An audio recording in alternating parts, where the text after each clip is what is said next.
ত্রুটিযুক্ত process হলে সেটা কিন্তু কখনোই সঠিক কিছু আউটপুট হতে পারে না। তো নির্বাচন কমিশন কখনোই এরকম গ্যারান্টি দিতে পারবে না যে ওই ভোটার তালিকাটা ত্রুটিমুক্ত ছিল। বিএলওরা কখনো কান্নাকাটি করছেন, কখনো বলছেন এটা তাদের পক্ষে সম্ভব না। এসআইআর শুরুর আগে নির্বাচন কমিশন প্রথমেই সকলকে ডিভোটার করে দিয়েছে, অর্থাৎ কেউ ভোটার নয়। এরপরেও যে তালিকা বেরোবে সেটা অনেক ত্রুটি থেকে যাবে এবং সেখানে উল্টোটাই হওয়ার সম্ভাবনা বেশি। বিহারের পর রাজ্যেও এসআইআর করতে গিয়ে দেখলাম যে একের পর এক প্রাণহানির ঘটনা ঘটছে, এর দায় কার?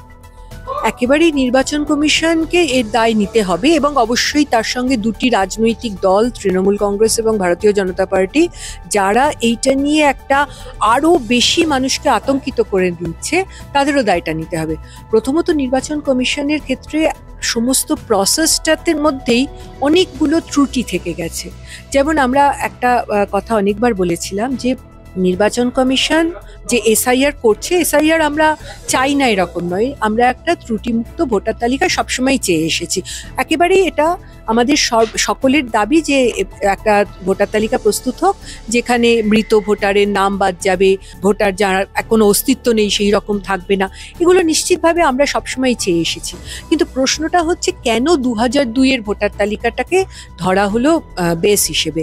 তার কারণ হচ্ছে এত বছর আগের একটা ভোটার তালিকা।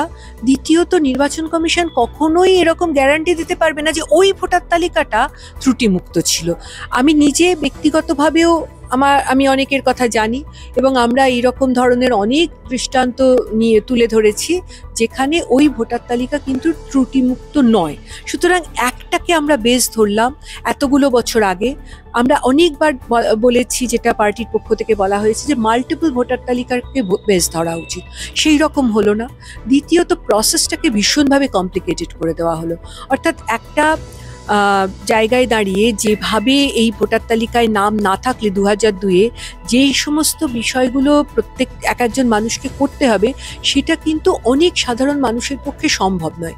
ধরা যাক আমি বলছি একজন বয়স্কা মহিলা যার জন্মের সময়কার কাগজপত্র সঠিকভাবে নেই, কারণ সেই সময় হয়তো হাসপাতালের সার্টিফিকেট ছিল না বা হারিয়ে গেছে বা কর্পোরেশনের সার্টিফিকেট নেই, তিনি হয়তো পড়াশোনার দিক থেকেও তার সেই রকম কোনো সার্টিফিকেট নেই, পাসপোর্ট নিশ্চিতভাবে নাই থাকতে পারে।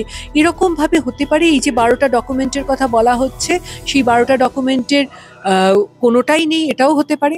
আবার যদি তার মধ্যে কিছু থেকেও থাকে, তাহলেও এই প্রসেসটা বুঝে ওঠা একজন সাধারণ একেবারে পিছিয়ে পড়া মানুষ বা সেইভাবে শিক্ষার সঙ্গে যুক্ত নন, এইরকম মানুষের পক্ষে কিন্তু ভীষণ কঠিন। সুতরাং এইখানে দাঁড়িয়ে সবচেয়ে বড় ভুল আমার মনে হয়েছে যে এই এসআইআর শুরুর আগে নির্বাচন কমিশন প্রথমেই সকলকে ডিভোটার করে দিয়েছে, অর্থাৎ কেউ ভোটার নয়।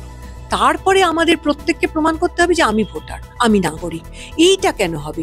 এটা তো উল্টো দিক থেকে হওয়া উচিত ছিল, যে আমি ধরে নিচ্ছি এরা নাগরিক, যেহেতু গত ভোটার তালিকায় এদের নাম আছে, এবার আমাকে প্রমাণ করতে হবে, যে প্রমাণ করার দায়িত্বটা আবার নির্বাচন কমিশনেরই, যে এরা ভুয়ো ভোটার, এরা মৃত ভোটার।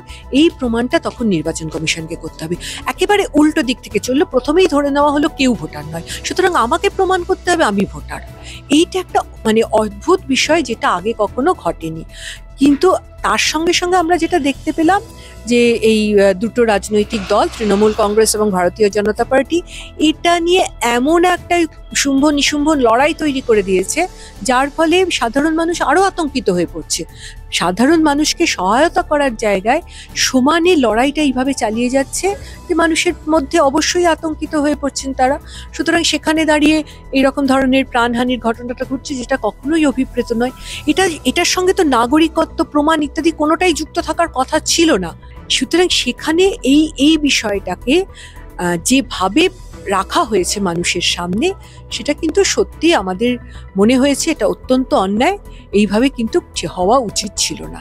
3 মাসের মধ্যে গোটা বাংলার প্রসেসটা কার্যকরী করতে মানে কতটা এটা সময়টা, আগে যেখানে 2 বছর ছিল 2002 সালে, সেখানে 3 মাসে কতটা কি হবে সুষ্ঠুভাবে?